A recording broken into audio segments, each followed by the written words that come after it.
अनंतनाग में हुए एनकाउंटर के बाद सुरक्षा बल पूरी तरह से अलर्ट पर है। आतंकियों की तलाशी के लिए पूरी रात सर्च ऑपरेशन चलाया गया।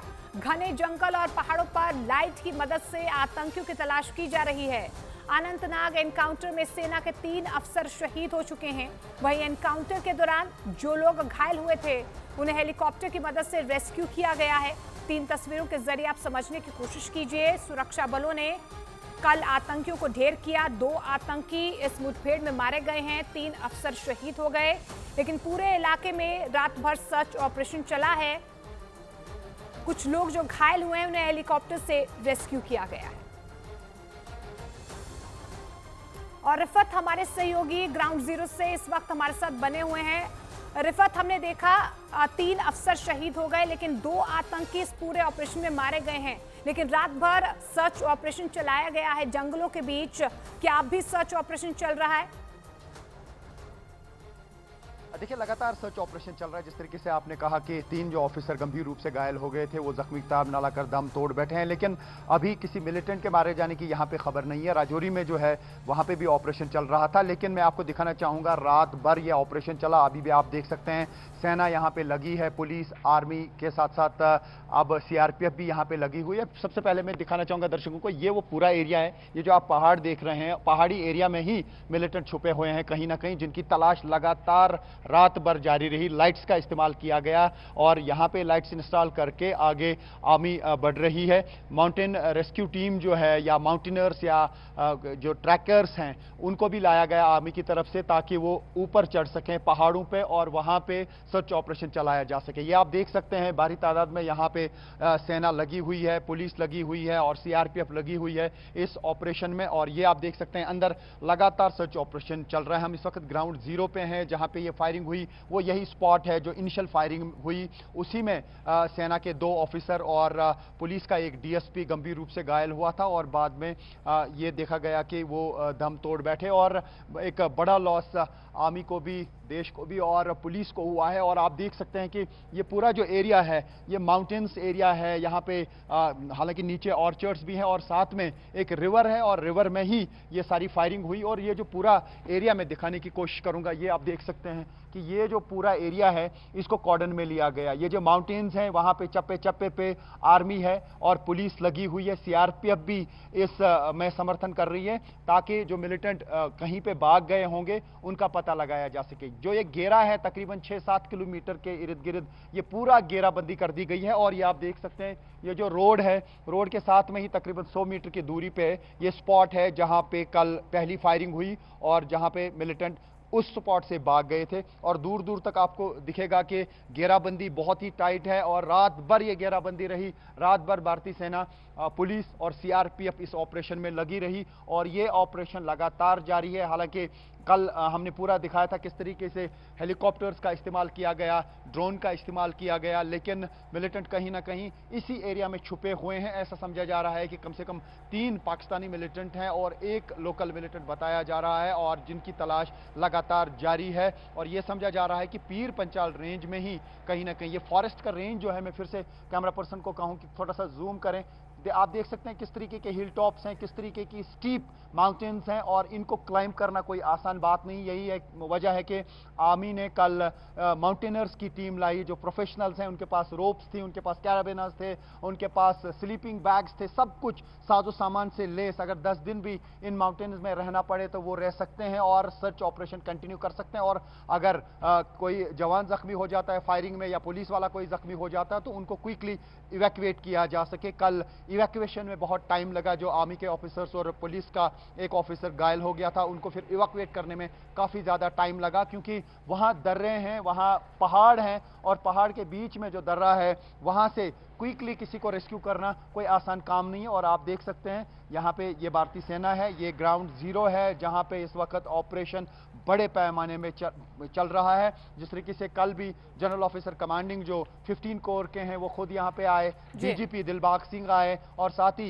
ये एडीजीपी जो है कश्मीर के वो भी थे और सीआरपीएफ के एडिशनल डीजी हैं ये वो भी यहाँ पे थे। और ये आप देख सकते हैं ये पूरा एरिया, मैं कैमरा पर्सन से कहूँ कि वो पूरा दिखाएं। ऑपरेशन इस वक्त ग्राउंड जीरो पे लगातार चल रहा है और बिल्कुल भी ऑपरेशन ग्राउंड जीरो चल पे रहा हैं, है जो और main- सुरक्षा बल अलर्ट पर है। कुछ और इनपुट्स मिले हैं, आतंकियों के छिपे होने की आशंका अब भी जताई जा रही है। 6 से 7 किलोमीटर का है ये पूरा पीर पंजाल का एरिया, जहां पर सर्च ऑपरेशन अब भी जारी है। रिफत, मैं आपके पास आऊंगी, लेकिन बीजेपी नेताओं ने जम्मू कश्मीर के राजौरी और अनंतनाग में मुठभेड़ के दौरान शहीद हुए जवानों को श्रद्धांजलि दी है।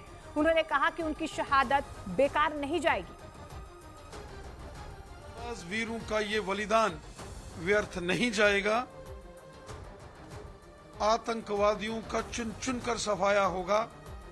राजौरी के आतंकी हमले में शामिल दोनों आतंकवादियों को सेना और पुलिस ने मौत के घाट उतार दिया है। कश्मीर में शांति व्यवस्था को कायम रखने के लिए हमारे सुरक्षा बल पिछले 30 साल से काम कर रहे हैं। बहुत लोगों की शहादत हुई है, लेकिन शहादत बेकार जाने वाली नहीं है। और रिफत, लगातार ग्राउंड जीरो से बने हुए हैं। रिफत, इस पूरे एनकाउंटर में देश ने 3 अफसरों को खो दिया है और नम आंखों से कल जीएसपी को विदाई भी दी गई है, लेकिन ग्राउंड जीरो पर आप बने हुए हैं। कितना चैलेंजिंग ये सर्च ऑपरेशन रात भर रहा है और कितने दायरे में ये सर्च ऑपरेशन चल रहा है? क्या कुछ इनपुट्स और ज्यादा मिले हैं? ये भी जानकारी मिल पा रही है कि जो आतंकी है उनका ताल्लुक जो है लश्कर तैयबा से सामने आ रहा है, और क्या कुछ जानकारी मिल पा रही है, अपडेट्स?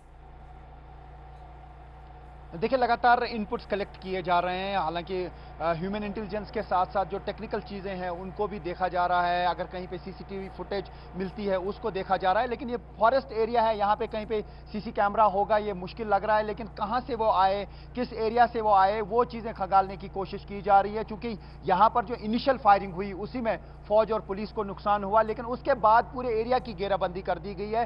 तकरीबन 6-7 किलोमीटर का एरिया है जिसमें चप्पे चप्पे पे सेना, सीआरपीएफ और पुलिस लगी हुई है। और अभी ये कह पाना मुश्किल है क्या इसी घेरे के अंदर वो मिलिटेंट फंसे हुए हैं जो कल घेरे में आए थे या जिनके साथ कल मुठभेड़ हुई थी, ये कह पाना मुश्किल है। और कुलगाम में जिस तरीके से एक हमला किया था मिलिटेंटों ने, जिसमें 3 फौजी जवानों की जान गई थी, क्या ये वही ग्रुप है? ऐसा समझा जा रहा है कि शायद ये वही ग्रुप है, क्योंकि ये फॉरेस्ट एरिया जो है ये वही एरिया है, ये एरिया वही पड़ता है। हो सकता है कि वहां से भाग के फिर इसी एरिया में वो छुपे हुए हों और उनके बारे में जब इंटेलिजेंस इनपुट्स मिले उसके बाद ही घेराबंदी कर दी गई थी। मैं आपको बता दूं, जो हमारे साथ दर्शक जुड़े हैं उनको मैं बता दूं, हम इस वक्त कुकरनाग एरिया में हैं, जहां पे इस वक्त बड़े पैमाने पर सेना, पुलिस और सीआरपीएफ की तरफ से एंटी मिलिटेंसी ऑपरेशन चल रहा है। जब स्पेसिफिक इंफॉर्मेशन कल मिली सुरक्षा बलों को कि इस एरिया में मिलिटेंट छुपे हुए हैं, फौरन कॉर्डन सर्च ऑपरेशन किया गया और उसके बाद जो इनिशियली फायरिंग हुई उसी में 3 ऑफिसर गंभीर रूप से घायल हो गए, जो बाद में जख्मों की ताब न लाकर दम तोड़ बैठे। तो पूरा मैं दर्शकों को दिखाना चाहूंगा,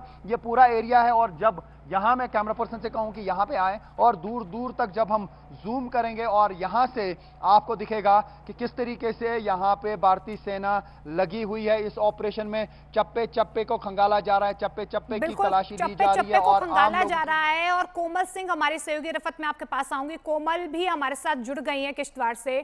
कोमल, आप क्या तस्वीरें दिखाएंगी, क्योंकि जिस तरीके से रात भर देर रात जो है सर्च ऑपरेशन चल रहा है, कुछ इनपुट्स मिले हैं कुछ और आतंकियों के छिपे होने के, आपके पास क्या कुछ अपडेट?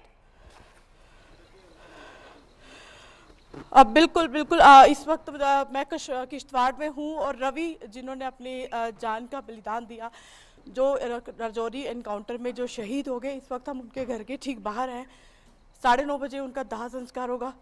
पूरे गांव में मातम छाया हुआ है। आप तस्वीरों में देखें, इस गांव के सारे लोग जो इस वक्त उनके घर में हैं। अभी उनके घर के अंदर जाना ठीक नहीं होगा, लेकिन गांव में मातम छाया है। सभी का कहना है कि रवि की जो नेचर थी वो बहुत अच्छी थी, सबके साथ बहुत अच्छी मित्रता थी उसकी, और पूरे गांव में इस वक्त जो माहौल है वो बहुत गमगीन बना हुआ है। और अभी जो राजौरी की अगर बात करें तो राजौरी में अभी भी सर्च ऑपरेशन चल रहा है कंटिन्यू। बिल्कुल, इस गांव में आके ये वक्त ऐसा है कि शब्द नहीं निकल पाते हैं, लेकिन जिस तरीके से सर्वोच्च बलिदान दिया है अपने आप में गौरवान्वित करने की बात है। हालांकि नम आंखों से कल डीएसपी जो शहीद हुए थे उन्हें भी नम आंखों से आखिरी विदाई दी गई और हम तस्वीरों में भी देख पा रहे हैं कि गांव में फिलहाल मातम पसरा हुआ है। रिफत, मैं आपके पास आना चाहूंगी क्योंकि आप ग्राउंड जीरो पर मौजूद हैं और उस इलाके में भी मौजूद हैं जहां पर ये एनकाउंटर हुआ था। अभी फिलहाल जिस तरीके से पूरा सर्च ऑपरेशन चल रहा है और कितना चैलेंजिंग हो सकता है ये सर्च ऑपरेशन? देखिए, बड़ा चैलेंजिंग है क्योंकि ये फॉरेस्ट एरिया में है और यहाँ पे मिलिटेंट को ढूंढ निकालना बहुत मुश्किल है। चप्पे चप्पे की तलाशी ली जा रही है। मैं अपने कैमरा पर्सन से कहूँ कि वो जूम इन करें और आपको दिखाएं किस तरीके से भारतीय सेना, पुलिस और सीआरपीएफ इस पूरे ऑपरेशन में लगी हुई है। हर तरीके की चीज़ों का इस्तेमाल किया जा रहा है। जिस तरीके से मैंने कल कहा कि ड्रोन का इस्तेमाल किया जा रहा था और साथ ही जो यहाँ पे हेलीकॉप्टर्स का इस्तेमाल किया गया, तो बहुत बड़े पैमाने पे यह ऑपरेशन चल रहा है। रिसेंट टाइम्स में ये पहला ऐसा ऑपरेशन है जहाँ पे खुद जनरल तो बड़े पैमाने पर सर्च ऑपरेशन चल रहा है। यही कहीं ना कहीं अब आगे देखा जा रहा है कि सर्च ऑपरेशन जो है वो सफल हो, क्योंकि देर रात से ये सर्च ऑपरेशन चल रहा है, क्योंकि कुछ और इनपुट्स यहाँ पर मिल रहे हैं।